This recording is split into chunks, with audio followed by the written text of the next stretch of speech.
VIBErations podcast, part 35, Pete Spurrier. Hi, I'm Gary Brightman, and this is my bi-weekly podcast called VIBErations. Established in 2018, Vibe is a book and music shop situated in Moi Wo on Lantau Island in Hong Kong. So, what's been happening at the shop recently? Apologies for the radio silence. Over the past 6 weeks, we've been moving from our flat of 12 years in Tai Tai Tong to a house in nearby Wang Tong.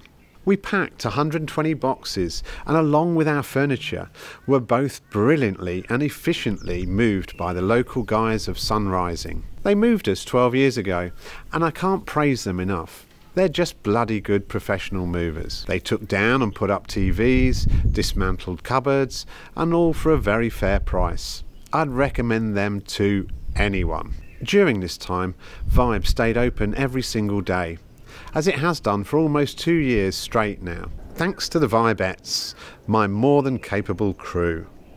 We deal with increasing numbers of donations, largely books, but CDs, DVDs and vinyl also. We now stock recycled Risola sunglasses. Shirley Johnson, who also runs such brands as Lantau Ren and Tong Fuka in Vibe, which cover towels, t-shirts, mugs, umbrellas, cufflinks and much more, is also behind Risola sunglasses. Made from 3 to 4 recycled plastic bottles, they have UV 400 polarized lenses and are in many different cool designs for all ages. September and October were quiet months for us. Things have picked up a bit more in November, and hopefully the Christmas and both New Year's seasons will help further. We're not just a book and music shop these days, and have all sorts of other gift opportunities in stock for all ages. Our first event since the Funkaphones played a storming gig at Vibe in October will take place on Saturday the 11th of December at 2:30 p.m. Les Bird, ex-Hong Kong Marine Police officer, who wrote the very successful A Small Band of Men, has a new book out, Along the Southern Boundary.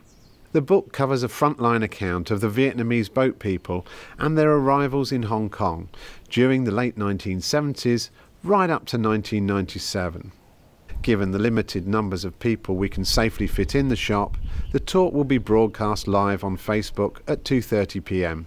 Just follow the links from our Facebook page at Vibe Silvermine Bay. As well as local authors and artisans, we look to promote local musicians and singers at Vibe.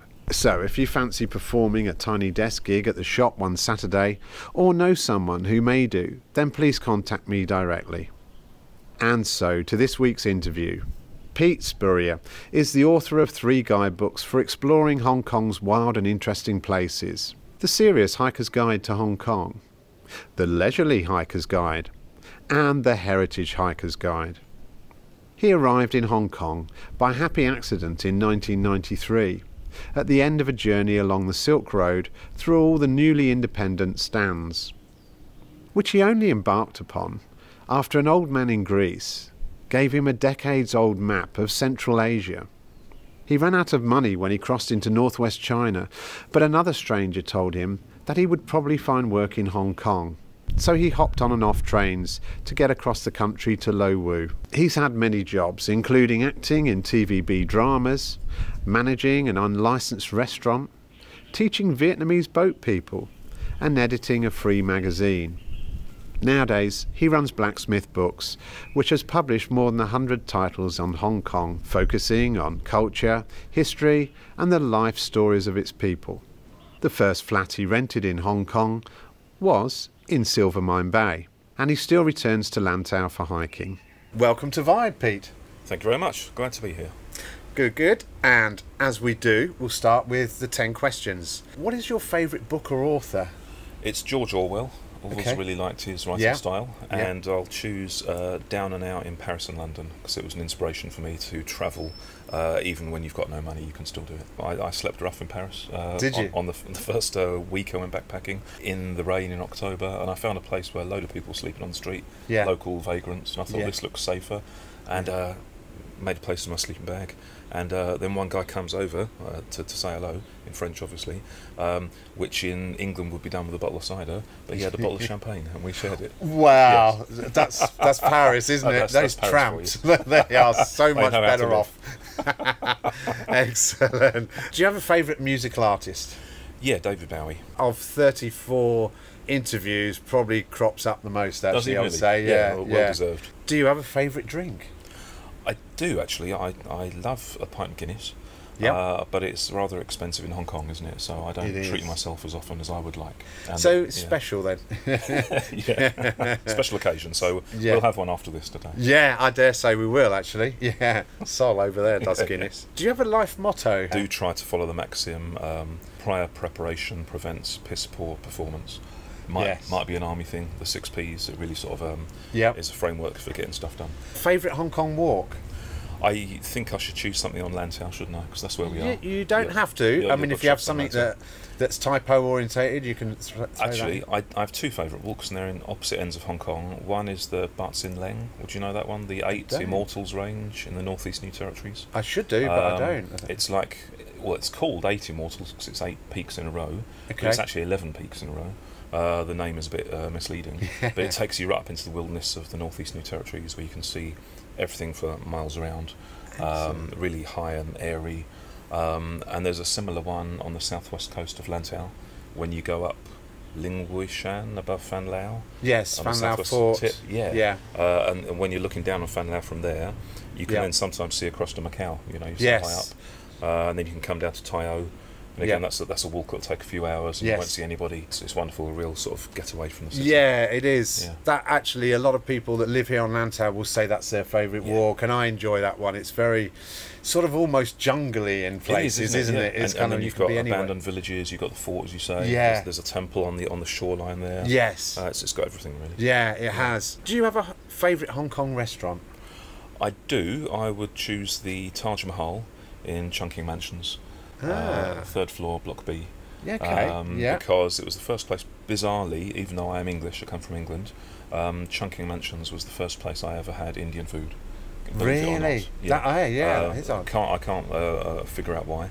Yeah. I came from a small town. We didn't even have an Indian restaurant. Can you imagine how small that town must have been in England? Tiny, And in that place, not even the music changes. They play the same music every night. Do they? 28 years now. 28 years. It's a lovely thing to go back to. It is, yeah. Faced with a python whilst walking up to the peak, what would you do? Right, I would sort of freeze and then walk backwards very slowly while making a smiley face, I suppose. Try to be its friend. I did once meet a python while doing that Fan Lao walk on Lantau years ago. But it was dead. But I didn't know that, so I came round through the tall grass just north of Fan Lao on the way to Yi O, and there's a python lying there. Bloody hell, But it was dead, and next to it was a dead dog. And I spent a while trying to work out what happened. Whether it had choked trying to eat the dog. But it wasn't. Or the dog had killed it and it bitten the dog. And it bitten the dog, even though pythons aren't poisonous. I still don't know that's the answer. true. Yeah. That's true. But they're constrictors, aren't they? They're constrictors, and it seemed like it wasn't. It didn't have its jaw open. As if it had choked on the dog. And I'm sure it'd be quite good at swallowing dogs anyway. It's their sort of main skill, isn't it? It is. Small dogs, they normally are good fare for them, aren't they? In fact, Lantau's quite big on snakes, isn't it? Yes, very big. Because on Chi Ma Wan Peninsula, here a few years ago, I met a king cobra on a very narrow path.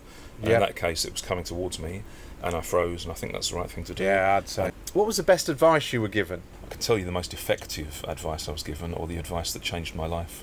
In the sort of most fundamental way, is when I was on the way to Hong Kong, following the Silk Road from west to east, from London through 20 countries all the way here. I didn't know I was coming to Hong Kong. That wasn't my destination. I was just trying to follow the Silk Road.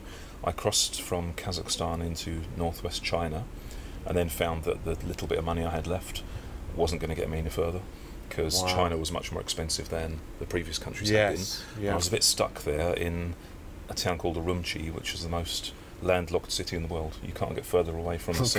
It's right in the middle of Asia, and I didn't know how to go, forward or backwards. I met an Australian woman who said, "Why don't you go to Hong Kong? You could probably find a job there."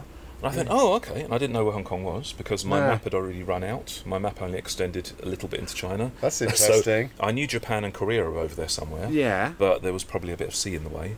You can't cross that very easily with no money. But Hong Kong was, I could get there by land. So I followed her advice. I sort of jumped on trains without tickets all the way across China. As soon as the ticket collector met me, I pretended I didn't understand what he was going on about, got off again, got on again, did that all the way across China to get to Hong Kong, walked across the border, and she was right. I could find a job here. Yeah, I got 3 job offers on my first day of trying. That's an incredible story, yes, Pete, and so gutsy actually to go down through a country which you knew nothing about and blag it on trains. I quite enjoyed it, actually. Yeah, I suppose after a while it becomes a thing, but to start with you think, well, what's the first time they catch you? What are they going to do? It takes a long time, actually, because these intercity trains in China, this is before the fast trains, before the bullet trains, high-speed trains. The trains are so long that go between cities. You know, you can find out which way the ticket collector is walking, and then just walk away from him until he finally gets you. It can be hours. Yes. And in that time, you've gone quite a distance across China. Yeah. Oh, sorry. Get off the train. Try again. Get on again. So it worked. Actually, it worked. The only part of this plan that didn't work is that when I got out, when I crossed the border into Hong Kong, across the bridge into Lo Wu station. Lo Wu, yeah. Didn't have any money, and I thought I'd just be able to walk or hitchhike to Kowloon, but you're not allowed to step out of the station without a ticket because it's in the closed border. Okay, right. So all I had at that stage was a traveller's cheque for £10. That was the last thing I'd left, which I couldn't exchange in the station. Yeah. And I tried to leave the station a few times, and their police, they said, no, you can't leave the station, you've got to buy a ticket. I haven't got a ticket. So I was stuck in Lo Wu. Yeah. A bit like, you know, sort of those people who've been stuck in airports for years. Yeah. I thought this might happen. But one of the policemen said, you can ask that woman for money for a ticket. And he pointed at this woman selling newspapers. So I went and said, oh, sorry, no money, can I, miming it actually, because I didn't speak any Chinese, obviously. And she gave me the money to get a ticket to Kowloon. Unbelievable. It is unbelievable, actually. And what is even more unbelievable for me is that I forgot to go back and pay her back. When I got to Kowloon, I was straight into, big city, what can I do now? Where can I find a job? Where can I find a place to live? Yeah. And I forgot to go back and pay her the $12, whatever it was. She might still be there. Ticket. She might still be there. She might do that regularly. Well, it sounds like it. If the policeman pointed her out, she probably did have form. maybe. Yeah. I mean, the policeman wouldn't do it, but the newspaper woman would. Yeah, I suppose the policeman giving you a bribe might be. Yeah. It's not the done thing. Yeah, how does that work? Okay, so we'll talk a bit more about that later on. But that's unbelievable, actually. That's a long answer to your question. It's a good answer. Yeah, what was the best advice you've got? So it wasn't great advice. Well, actually, it was good advice to come to Hong Kong because I've really enjoyed it. Yeah. You know, so that can be the best advice. Well, I think lesser people would have panicked in northwestern China to get through the vastness of that country down to Hong Kong without spending a penny, as it were. Yeah. Is unbelievably brave and crazy and unlucky, you know, because at any point in time you could have been incarcerated and then deported or whatever. And I was panicking at some stages because I really didn't know how I was going to get home. You know, this is the days before bank cards or anything, so I just had the cash I was travelling with, and that had run out. So it took, I think, 14 days to get across China. Right, on the trains. 14 days. So this is how my money was frittered away on buying, you know, food on the trains. Yeah. So I only had a traveller's cheque left by the time I got here. But I also had to sleep on the floor of the trains, you know, and compete with people for space on the floor of the trains. So I put my sleeping bag down. People were spitting sunflower seeds and peanut shells all over me. I sometimes slept in that gap between carriages, you know, where the metal plates move up and down. Dangerous. A bit dangerous, but less crowded. But then really cold at night when it's going through like the desert in northwest China. The air's coming through, and it's travel, isn't it? There's a story in that. Different things, Yeah. I'm looking forward to your book, actually. Thank you, Pete. I really am. You've got to get going on it, boy. Okay, so that was good advice then, wasn't it? Good advice in the end. Go to Hong Kong. Yeah. Go to Hong Kong. I don't know who that woman was really. Yeah. You know, but it was she knew that she'd been to Hong Kong before, and she knew that if you had a British passport or Australian passport in those days, you could work without a visa. Yeah. So it was good advice. Unbelievable. Yeah. Okay, so last couple of questions. Why do you stay in Hong Kong? These days, I stay in Hong Kong because almost all my friends are here. Yeah. And that's really, I do think friendship is a really important part of life. Absolutely. That some people neglect, they forget about friends, you know. But I'm always very aware that you do need friends in life, especially as you get older. Definitely. So, as most of my friends are here, sadly a lot of friends are leaving at the moment. Everyone in Hong Kong is having this experience. Yeah. But while I've got friends here, I think I'll stay. Yeah, good on you. I would totally agree. I think, you know, friends are important. Friends are therapy. Friends are good, feel bad, whatever you know, situation. And you actually live longer, don't you? If you have friends. I think so. It's good for your mental health and your longevity. Favourite area of Hong Kong? The islands are nice, aren't they? Yes. I don't get out to the islands as much as I would like now because I live in Tai Po, which is also a very nice area. It's a small market town. Yeah. I travel most often these days. You know, in these times of COVID-19, you can't travel anywhere else. It's got to be inside Hong Kong. To Sai Kung, that's very nice. It's got the same sort of benefits as the islands. You know, you've got coasts and beaches and sampans to offshore. Yes. Islets and things. That's really nice, and restaurants and whatever. Yeah. And still kind of, I like areas of Hong Kong which have retained their Hong Kongness. Yeah, and it has, isn't it? It really has. I think that corner of Hong Kong, but also, you know, places like Sham Shui Po, they would be relatively unchanged. I can say Mui Wo, Lantau is pretty much unchanged for the whole duration. And that connectivity, I think, there with the past is quite a cool thing. It is very nice, Sai Kung still seems like a small town. Yeah. Even though it actually isn't anymore. You've got so many small little restaurants and shops and whatever. And independence. Independence, which is really good. I wouldn't live there though, because it's such a faff to get there from the city, so it's good to visit. And that's the best way to do it. Okay, good. So that's all the questions. All right, I can go home now. You can go home, Pete. Yeah, well done. You've passed. You've got 9 out of 10. Sounds quite good. It's not bad, really, is it? As I say, were your questions, your answers. So, I want to rewind back to, you know, we spoke a little bit about you coming down through China, and I detected something there that you were saying your ambition was to follow the Silk Road. What sort of year are we talking, and what motivated you to do this in the first place? Yeah, it was 1993 I arrived here. So it would have been 91 that I left home to start this journey, because it took 2 years to go. 2 years? Through Europe and the Mediterranean, North Africa, the Middle East, Silk Road, stopping on the way, working here and there. Yes. Took almost exactly 2 years, and I think it was 21 countries. 21 countries. It was a wonderful thing to do, actually. And so I started it, I just turned 19, so I just started it then. It was meant to be my 6-month tour of Europe. Before going back, you know, like a gap year or whatever. Yes. But it just kept carrying on. It's still going now, you know. Never actually went home. It's reaching a very good conclusion, doing quite well, so it was I think the best thing to do to grow up, really. Yeah. To have an education in real life. Very definitely. And I think quite brave at the age of 19. A lot of us don't know our own minds at that age, and we're still too gobsmacked with girls or whatever to do anything and drink. But for you, I've seen a few pictures of your trip. You seem to be with another couple of guys. Are they people that you left with, that you intended to travel with, or did you meet them on the way? Well, I was intending to go travelling with a couple of schoolmates. I just left school, and we were all going to do this, you know, and then they dropped out. So I ended up going on my own. So I got, bought a tent, a backpack. Family all waved me off at Folkestone Ferry Pier, because this was before the Channel Tunnel. Yes, of course. I had to get ferry to France. Yes. And I did it so I started on my own. And I was, like you say, I was, actually I was not at all grown up then. I was not at all old for my age. I didn't know how it was going to work. So I was just a bit foolhardy. And then France was cold and rainy when it started off. But I just stuck my thumb out on a road, and I thought, I'll try hitchhiking. Yeah. And it worked. You know, so it seemed like I could go anywhere. Yes. The first driver who picked me up was a school teacher, a woman in her 30s probably, driving. You remember the old little 2 CVs? Oh yeah, 2 CVs. yeah. So she was happy to pick up this, sort of gangly stranger. Yeah. And my schoolboy French worked, so we had a nice chat along the way, and I just said, "Where are you going?" "Anywhere's fine for me." So she just drove me to where she was going.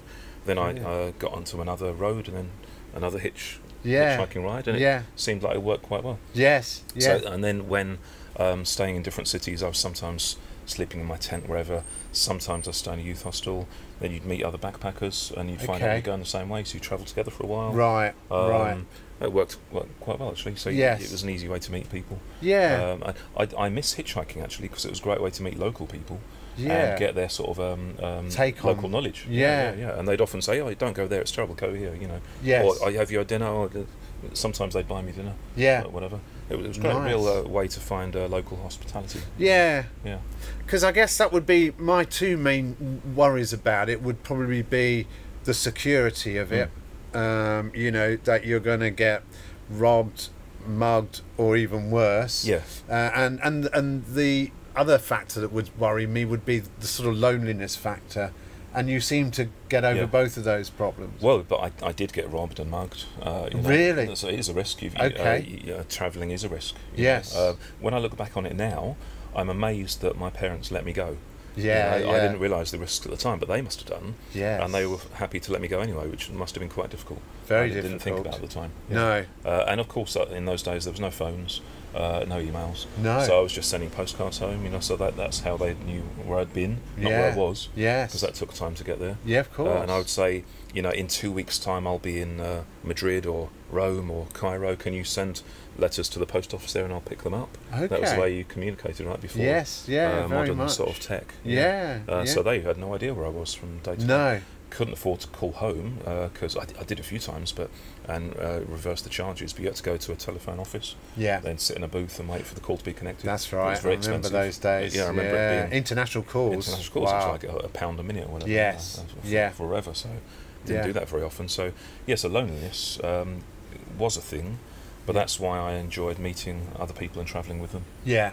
Yeah. And that was a good solution, actually, and just a great way to meet people from around the world who are either in that country, from that country, or who are travellers in that country and are strangers like you are. Yeah. Yeah. And I found I could even work it out in some ways. I met up this one guy, I think he was from Wales, who was cycling to India from Wales. Right, I met him. a hippie, like long hair, daffodils in the back of his bike. Nice one. Nice guy. Yeah. And we met up. We got on. So he was cycling. We were going in the same direction, and I was hitchhiking. Yeah. And we'd arranged to meet up in each city. He'd cycle and I'd hitchhike there, and it generally worked. Brilliant. You wouldn't have thought this was possible, but no, it generally worked. But that's that's the sort of thing that does motivate you and spur you on, then, isn't it? Because I wonder if my mate's going to be there, or I'm going to get there first, or whatever. And then we ended up going through 3 countries together, actually: Tunisia, Italy, and Greece. Okay. And then he taught me how to live off the land when we got to Greece. Okay. I'd run out of money because I was maybe 6 months into my trip. I'd made money working at home before I left, a Saturday job and whatever. It'd run out. I needed some work, but the tourist season hadn't started in Greece yet. That was what I was aiming for. So I arrived in Corfu Island in maybe March or whatever it was. And there was no tourists. There was no people, actually. They'd all gone to the mainland. Right. So he carried on, on his way to India. Yeah. But before he did that, he showed me that these are wild leeks growing here behind the beach. So I cooked wild leeks on my fire for every night for a couple of weeks. That's amazing. Picked wild figs, almonds, that sort of thing. Yes. So it was good to meet people like him who'd done it before, and he showed me that you don't always need money to get along. Yeah. You can get by without. You can, The world self-sufficiency. is a fertile place. Yeah. Wow.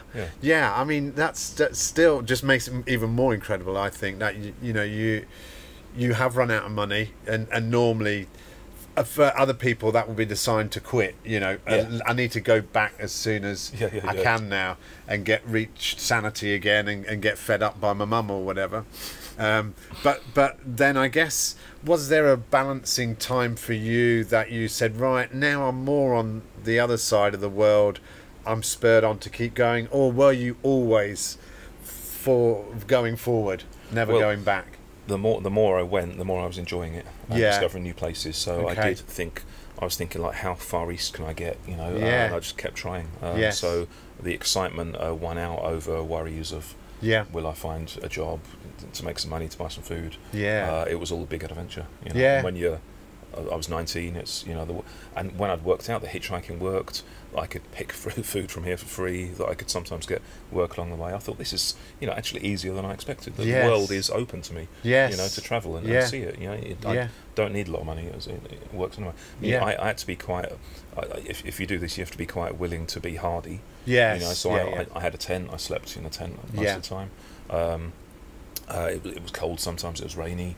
But for me, it was just life, really. It was like real life, and I was really enjoying it. I mean, living life to the full, really. At that age, I mean, there's a good lesson for everybody there in a way, and I think it's all lessons. And I think you also probably get the value of people are the same. It doesn't matter where they are; they have the same values, and and people are kind. Actually, this is a great experience for me, that I learned that strangers will often help you. So before this, before arriving in Corfu with money run out, I'd come from Italy, and I got everything stolen. I was sleeping in a ferry pier, in my sleeping bag, with my head resting on my backpack. And my head hit the floor, and I woke up, and someone had nabbed my pack. And so all I had was my sleeping bag and the clothes I was sleeping in. Jesus. So I just found a piece of rope, and I wrapped my sleeping bag up in it and slung it over my back, and I carried on. I actually felt better because I didn't have this burden of a big backpack that I'd left home with, which didn't need, actually. So fair enough. I learned this as well, that you need very little. And I had £5 left at that point, which I knew I was going to need to get the ferry to Corfu to find some work with. So I hitchhiked across Italy, just going in bakeries in the morning, like 5:30 in the morning when they're opening up, and saying, I learned how to say in Italian, good morning, do you have yesterday's bread please for me? Oh, really? And they'd always give me today's bread. Oh yeah, today's bread. Oh yeah, yesterday's cakes, whatever. Really? Would always help out. Very, very nice indeed. They're very generous people, these very generous, Italians. My sister lives in Italy. I know that they're very. But as you say, I think people help people, don't they? Help people, they see people, in need. And that worked in several countries. When I didn't have work, I would go and ask for food in the bakery. And wouldn't make a habit of it. But when I needed it, people were willing to help. Well, you wouldn't do it unless you needed it. Unless you needed it. And at that time, when I had my backpack stolen, I thought, there's nothing of value in it except clothes and a camera and my diaries, right? And I was so heartbroken to lose my diaries. And the films that I hadn't developed yet, the camera films, right? So that would destroy me. Because I'd met lots of people, and I'd written down their addresses in my diary. I wanted to stay in touch with them, and diaries had been stolen. So I spent a day or two, because I thought as soon as somebody had run away with that backpack, they would have, knifed it open, gone through, found there was nothing in there, thrown it in a bin. So I went through every bin in the city, like looking for my diaries and the films, right? Because they were really important to me. And while I was doing that, people came up and gave me food. Because I thought I was looking for food in the bin. It was really charming. That is charming, isn't it? Very, very heartwarming, actually. That is very heartwarming. And there was even one other guy, a local guy, who was sifting through a bin for food, and he came across and tried to give me food. So this is wonderful, actually. It is humanity. It is like that. I think my belief is 90% of the global population is exactly in that frame of mind. I agree. I didn't know that until I'd sort of put myself in that social position. Right on the bottom rung, and people were kind to me. It was really wonderful. That time of vulnerability, really, it could have gone really pear-shaped, but it didn't. The globally people held you up. What a nice feeling. I mean, it's not all good. I mean, as well as being robbed, I was arrested by the police in Italy, and they beat me up. Really? Stripped me and paraded me through the station, laughing at me, and then beat me up, throwing tables and chairs at me. What? Because they thought I'd been involved. Well, I don't think they thought, but the night before, a judge in a motorcade had been blown up by the mafia. This was in Palermo, Sicily. And I didn't know about this. That evening, I was climbing into a train carriage at the back of the railway station, parked, to try and sleep in it. Right. And a policeman saw me, thought I was going to plant another bomb or something. So, oh my God. I actually fired a shot over my head, after shouting something at me. And I froze, thinking he might not have seen me. He fired. He must have thought, this is another mafia thing. So I got taken to the police station and beaten up. I understand why. It was fine. Well, but so it wasn't all happy-go-lucky. Yeah. You had some incidents. Yeah. I mean, what was life travelling through Russia, the vastness of Russia and cold? You're on trains most of the time. Are you going through Russia, or are you hitchhiking? Well, just south of Russia, actually. So it was. I think it was just the year after the Soviet Union had fallen apart. Right. So there's all these new republics that I went through on the Silk Road. All the Stans, Yes. But there were lots of Russians living there. Yeah. But it wasn't part of Russia anymore. Okay. And it was actually very hot and arid. It's sort of desert there. Okay, so the opposite. The difficulty there was that when the Russians had, when the Soviet Union fell apart, those Stans weren't really ready for independence, and they didn't have any distribution systems of food or water or anything. Okay. So the government food shops empty every day, literally empty shelves, people queuing up outside them, hoping that something would be delivered. No water in the taps. So I didn't drink for days and days at a time. Wow. And thirst is really something you can't ignore. No. Hunger you can get over. Yeah. But thirst is something else, and that was crazy. And the people who live there, they sort of get around it by swapping stuff with each other, like bartering food and drink. Yeah. But if you're travelling through, it doesn't work. No, it can't work, I suppose, can it? You've got nothing really to difficult. give. Yeah. Wow. So travelling through a very trouble-torn countries. And in those Stans, issue. They were also, they hadn't set up borders yet, border posts mostly. So I was able to just go through without visas. I didn't apply for visas, but every now and then I got caught. I got asked by a policeman on the street passport, so I didn't have a visa, so I'd have to either pay him or spend the night in the cells, and then pay him. Yes, which would you choose? So I then ended up getting deported from one of those Stans because I was found there without a visa. Right.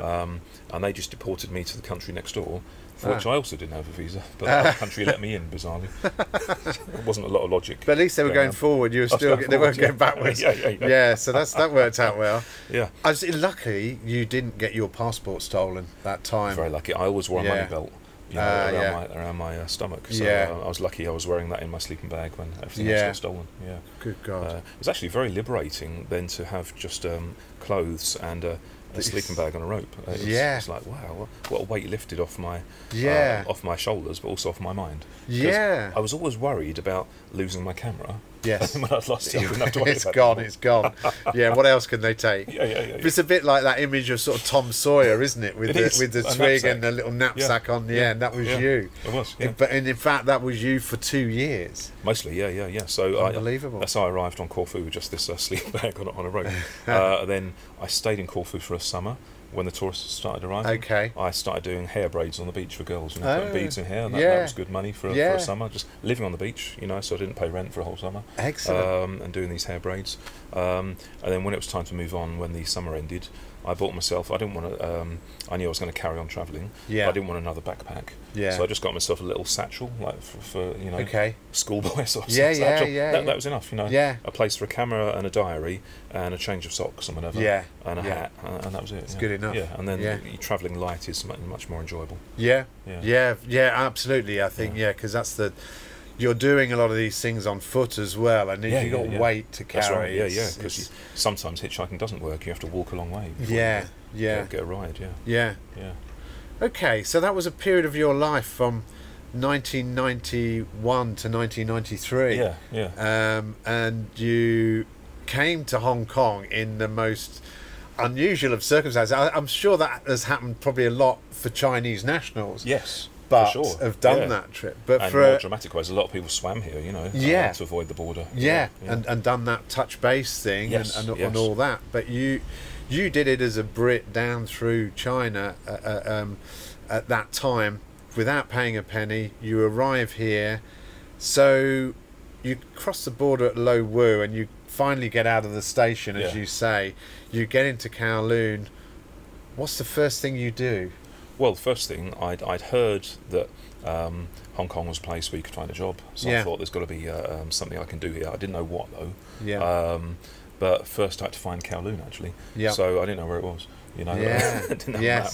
So the train ended those days at what they now call Hong Hum, right? Okay. Yeah, yeah. No, the other way around, isn't it? Now it's called. I can't. Anyway, Like wherever the Power. KCR used to end. Yes. Yeah. That's where I got off. Yeah. And so I was looking at the harbour. Oh, great! Which way is Kowloon? I don't know. So luckily I turned the right way. I turned right and walked along the harbour. Yeah. And thought I'm going to have to find a place to live first. Yeah. And it was really steamy. It was September. I didn't know it, but a typhoon was on the way in actually. So it was sort of this time of year. Yeah. So you could feel that humidity in the air. Yeah. Sort of denseness. Whipping up. Yeah. And also I was a little bit culture shocked, to be honest, after the Stans had been really hard work, right? Yeah. Because not only was there no food and drink, but as I look Caucasian, right? Yeah. The local people there who are Turkic or Tajik or whatever, they thought I was Russian. Right? Oh. And they don't like Russians very much there because the Russians really did ruin their environment by planting cotton fields there and ruining the water table. So people used to come up to me on the street in the Stans and try and swing punches at me. Right? Really? While drunk. Oh my God. All the time. And I had to learn how to quickly shout in Russian, "Whoa, stop, I'm not Russian." Yeah, Then, I'm English. Yeah, I'm English. Yeah. But, the little Union Jack. I am English. I did actually say that because then they used to say, don't believe you. After I said I'm not Russian in Russian, they'd say, "Oh, where are you from then?" And I'd say England, Anglia, and they'd never heard of it. So that pierced my ego. Right, you're a Russian. Yeah. So I ended up saying America. Oh, America. They knew that. Yeah, okay. But it was hard work. It was hard work going through the Stans and then through China as well. And then not eating very much. Also getting really ill because when I was so thirsty. Yes. Just off a railway platform, there was a girl selling milk from a bucket, right? Okay. And loads of men queuing up to drink from this bucket with an enamel cup. Okay. And it hadn't been pasteurised. Everyone was sharing the same mug. I knew I was going to get ill if I drank that milk. Yeah. But I was so thirsty, I had to do it anyway. Oh my God. So then, of course, I'm really ill. Right. For days.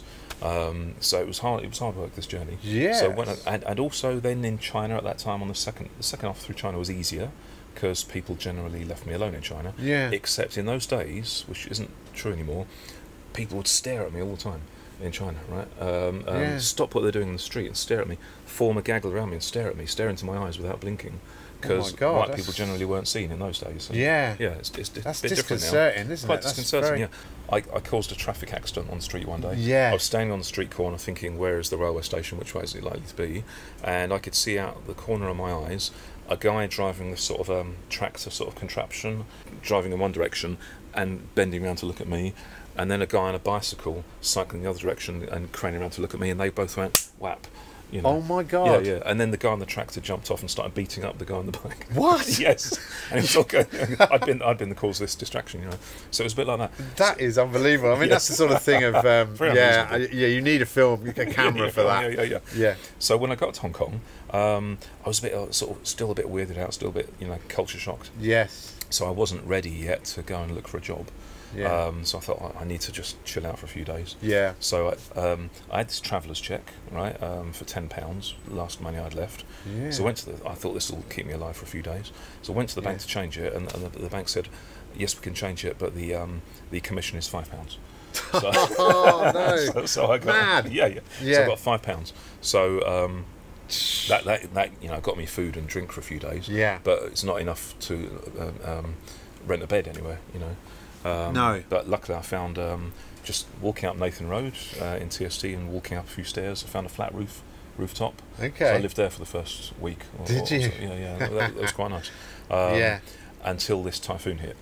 Yeah. And I didn't know what was going on. Not the place to be. Yeah. Not the place to be. Yeah. So I was sleeping on the roof, and I was to stay hidden. I was across the parapet on a little ledge. Yeah. Looking into the windows of the Hyatt Regency that used to be there. And I was quite enjoying the fact that I had the same view as them. Yeah. That's brilliant. So one night and I didn't have my tent anymore because that had been stolen, right, along with everything else. So I was just in a sleeping bag on the roof. One night the rain really started coming down quite hard, and I was woken up by it. And I thought, okay, I'd better run for the stairwell, Yeah. So I climbed over the parapet onto the main roof, and I was running for the little sort of hut where the stairs go down. Yeah. Not realising that I'd been sheltered by that wall from the wind. Okay. And as soon as I ran out with my little satchel on the back and sleeping bag wrapped up in a rope, the wind sort of lifted me up a bit, and I almost went over the edge because I hadn't realised the strength of these typhoon winds that come like horizontally across the roof. Then came down into TST, that was about 5 in the morning, all the neon signs had fallen into the street. You know, it was quite a big it was a biggie. Yeah, it was a T8 or T10 maybe. Yeah, maybe a T. I can't remember now. T10 I can look back and work out the date. Walked down to the Star Ferry, and there were flying fish jumping out of the harbour. They'd been washed in from somewhere. Wow. Yeah. What a sight. What a sight, yeah. So my money ran out on my 21st birthday, right? Right, 21. So I bought myself a can of Guinness. Yeah. To celebrate with my last $8, I think. Yeah. So I went to sit in Cowlin Park and toast myself, you know. Thinking, okay, after this I better start looking for a job. No idea where to start, because I'm literally, you know, I look like Jesus, you know, long hair, long beard, wearing rags. You know, no one's going to want to employ me, really. Well, you had no CV or track record, did you, really? You'd left school and then hit the road. Yeah. So what experience did you have? Exactly, and I didn't know what was available in Hong Kong either. I knew there wasn't the sort of farming work I'd done before, picking oranges or doing hair braids on the beach, or nothing like that. But I was sitting there having this can of Guinness in Cowlin Park on a bench, saying, you know, happy birthday me. Yeah. And this woman walked past and looked at me, and I could see her stop, and I looked at her, and she said, Pete, what are you doing here? What? And it was the woman I'd met in northwest China who told me to come to Hong Kong because I could find a job here. Yes. Unbelievable. Life is this weird sometimes. That is unbelievable. Yes. And so her question was, what are you doing here? And I found it was actually a really... yeah, you told me to come here. It struck me dumb, that question, because it was a good question. I didn't know the answer to it. Well, you told me to come here. That's why I came here. Yeah. I didn't come out of that blame first. No. I said, well, I'm not sure really, because I was still a bit, you know, trying to cool down from all the stress of Central Asia, really. And she said, have you got anywhere to stay? And I said, no. And she went, oh, come and stay with us then. She was staying in a traveller's hostel, backpackers hostel. Yeah. And she said, the guy who runs it is really nice. You know, he'll let you stay until you get a job. So I went with her, and she introduced me to the guy running it, a Sri Lankan guy running this hostel. Yeah. And he said, yeah, move in, take a bed in that dorm there. When you get a job, you pay me. Yeah, like how that. Good is fantastic, that? Fantastic. Yeah, again, humanity. Really, humanity. Yeah. Just people you don't know from Adam. Yeah, they're going to get nothing out of it necessarily. Yeah. You could do a runner. Yeah. So I walked into that dorm. You know, I took a bed. There was a load of people in there already. Introduced myself. And I said, I'm going to go out and try and get a job tomorrow. I'll have to have a shave, you know, and have a shower. Yeah. And find some clothes. And one guy said, oh, borrow my suit then. You know, so yeah. And I borrowed a pair of shoes off someone in another dorm. Yeah. So the next day, got smartened up, put a suit on, walked up Nathan Road, knocking on the doors of English schools to see if they needed teachers. Wow. And the 3 that I knocked on said, yeah.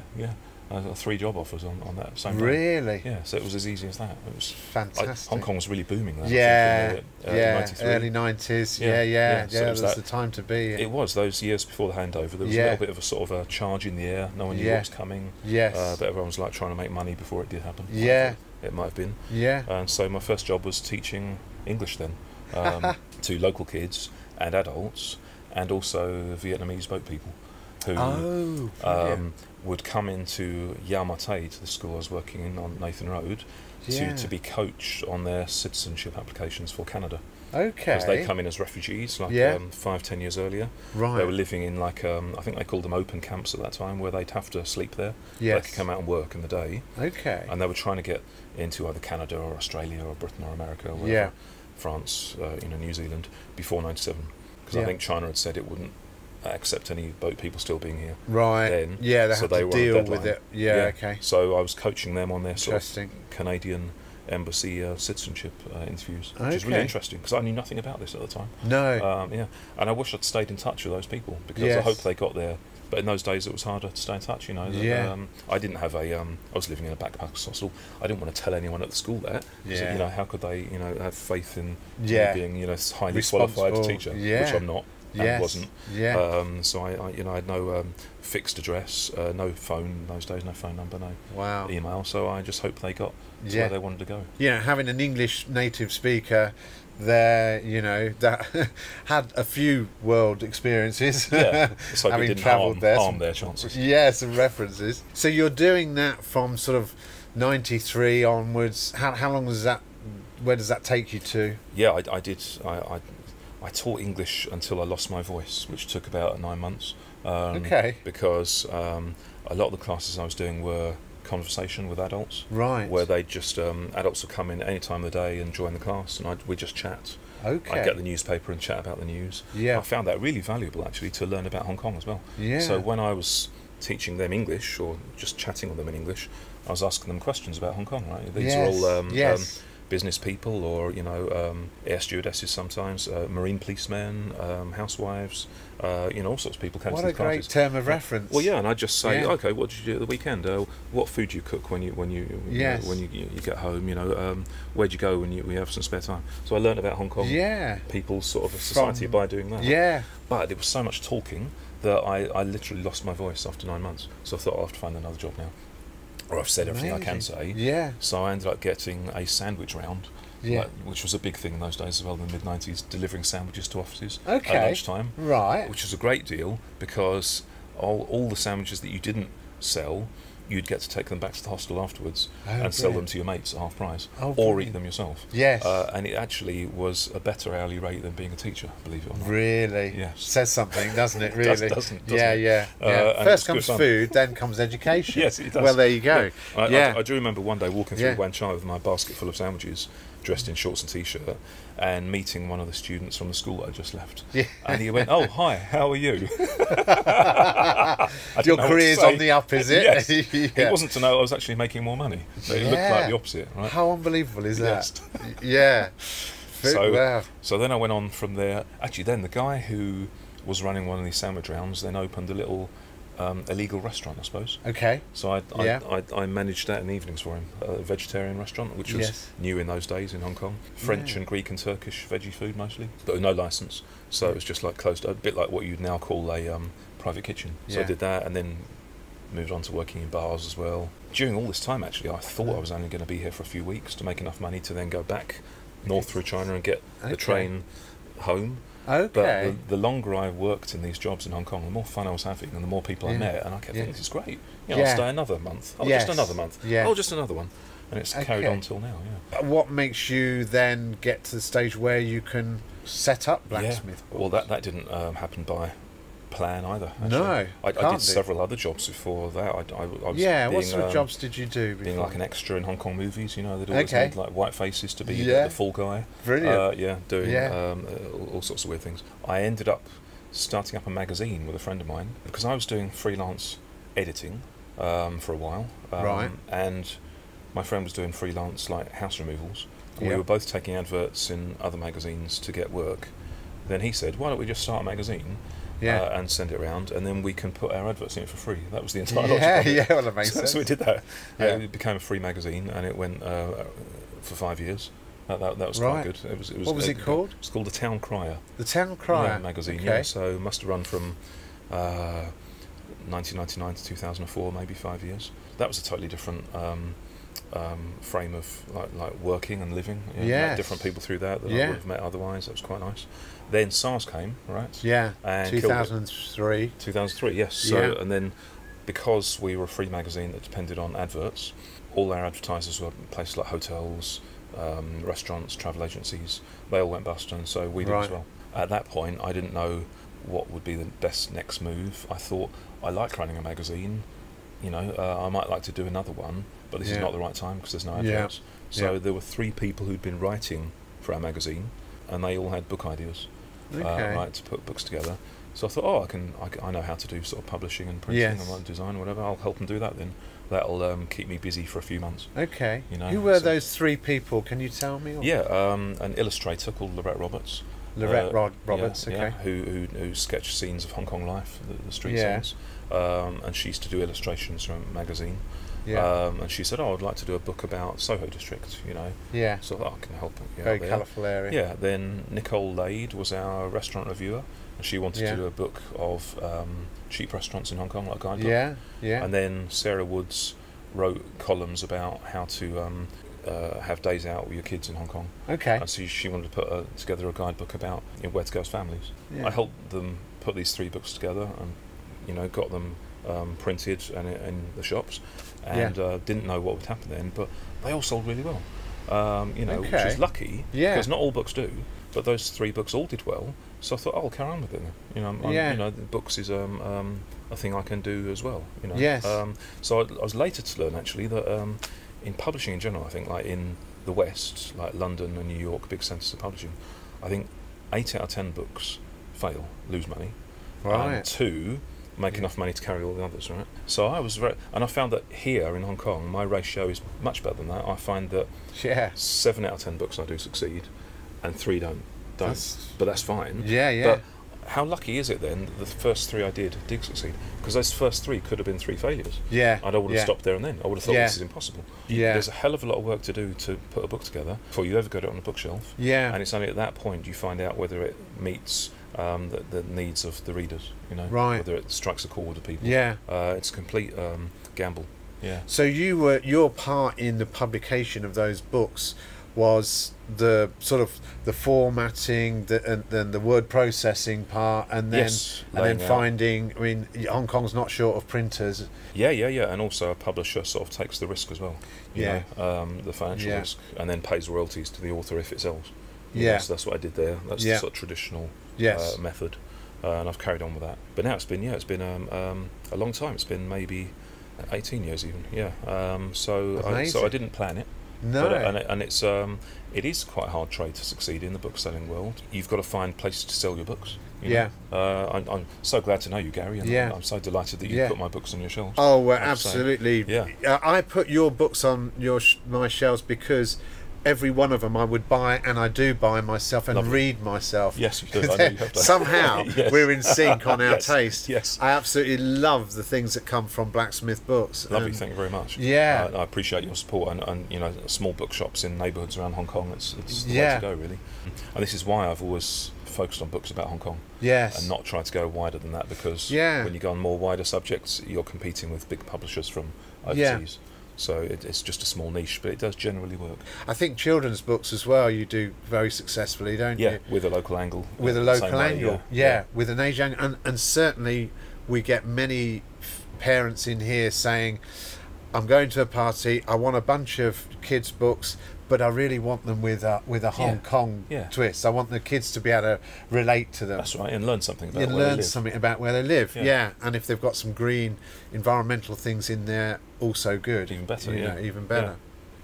Okay, so you've been going for 18 years, Blacksmith Books. How many titles have you got? I think about 140 now. 140 titles? Yeah. And where do you pick up authors from? Do they just come to you? Generally, I do you know, when I thought I would carry on with this, after those first 3 books did well, I thought, I'll carry on with this. I actually sat down on a piece of paper and I thought, these are the books I'm going to commission. But I never actually had to, because from day one of sort of setting up the office, submissions came in of manuscripts. And from all over the world, actually. Really? Always, still do. A lot from America and Britain, especially, and India, as well as Hong Kong. And there's only a tiny percentage of them that I can publish, because I get hundreds a year. And I generally publish 10 or 12 a year. What I've had to do these past years is just look at these things that come in and work out if I could succeed with any of them. And you never know for sure, and sometimes it doesn't work. But generally, if the subject matter is Hong Kong or China or Asia related, and if I can work out a way to present it properly, it generally can succeed. And has at least succeeded enough that I can carry on doing it. Whereabouts are you based, Blacksmith Books? I'm in Fort Town, an industrial area. I was on Hollywood Road for a long time in a walk-up. Top floor of a walk-up. That was my office for about 8 years. Until, as this is Hong Kong, right? The landlord came and said, you're a great tenant, but we've got to raise the rent.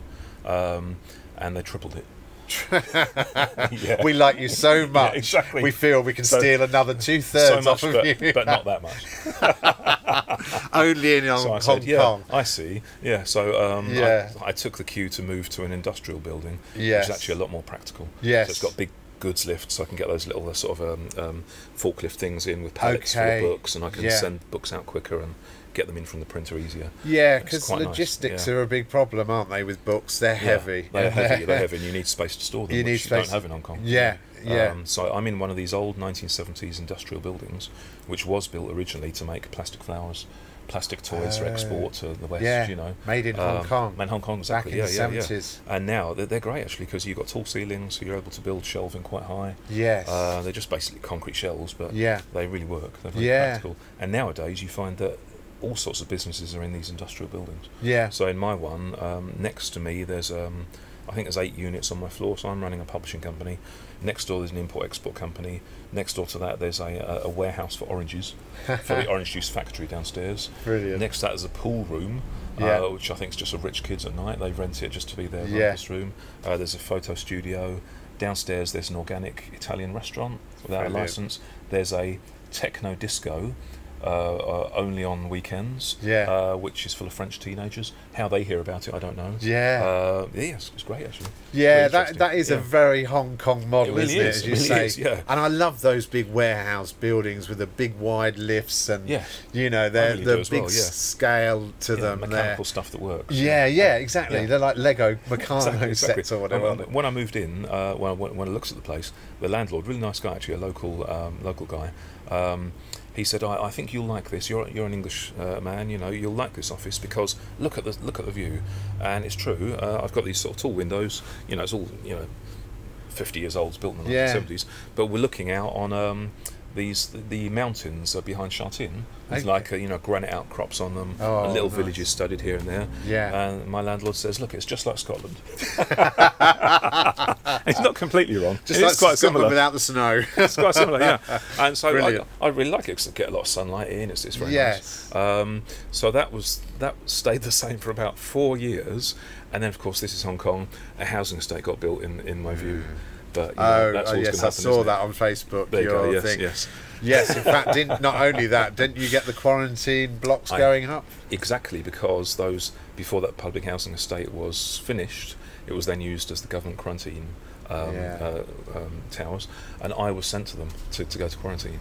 So opposite your own opposite my company, own office, your own place of employ. Exactly. Last March, it was just after COVID started. Actually, I went to have lunch with 12 people, and one person at that table was then diagnosed with COVID. So all 12 of us had to go to the government quarantine for only 2 weeks. It wasn't the 3 weeks that's now the case in the hotels, but it was still a bit. It's a long time. It wasn't much fun because it was an unfinished public housing estate, by which I mean the floor was still rubble. You know, there was no sort of fixtures and fittings. It was just a small unit. And I could sort of see my office from it. I think, I wish I was there and I could, actually get some work done. I brought a laptop in with me, but I was so annoyed by being trapped there. I was demotivated. So I didn't get much done. I just paced up and down every day like a tiger in a cage. It is. That's the danger. That's the thing that happens to people. Really, their world closes in on them. And I talk to psychiatrists here, and they say this 3 weeks isn't working for people. After about 16 days, people do tend to close in and then struggle to deal in society when they come out. Yes, not normal, is it? Yeah, it's not normal. It's the big unspoken kind of thing, elephant in the room that no one talks about. And especially not being able to open windows and get fresh air. Everybody says that. It's physically difficult as well as mentally.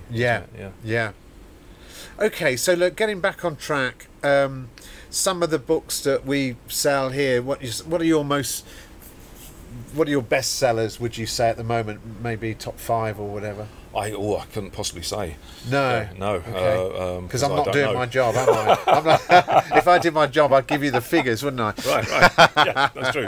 Let me just check my notes. I'd say one of the first books I published is one of the ones I'm still most proud of. Actually, the one we were chatting about earlier. Yes. King Hoi, the man who owned all the opium in Hong Kong. Yes. Written by Jonathan Chamberlain. It's a true story about a man in Hong Kong, a local man who lived through all the most upheaving years of Hong Kong's history, from the 1920s to the 1990s. He was here during the Second World War, and he's an actual. He's not necessarily the nicest of men. Pete Hoi, the book is about. He's a playboy. He's a womanizer. He actually collaborates with the Japanese and admits it very unusually. But while you listen to his story and a lot of his bragging, you get a lot of the colour of what Hong Kong was like in those years. So Jonathan Chamberlain interviewed that guy over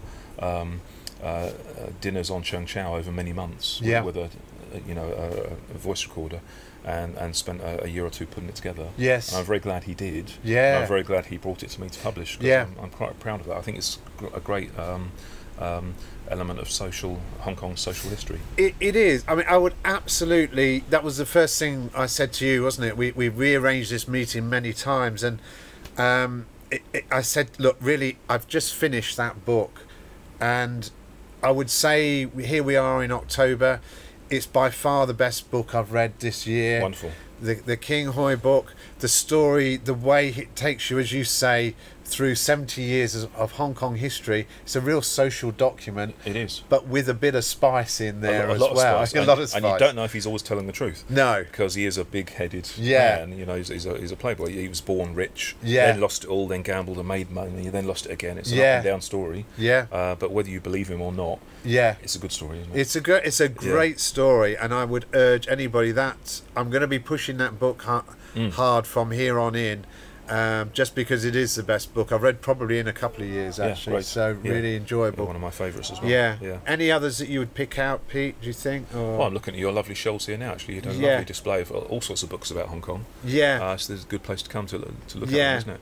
Yeah, that's right. So we will always stock Blacksmith books. We love to support you. We're a local independent. You're a local independent. Thank you very much. We're hand in hand.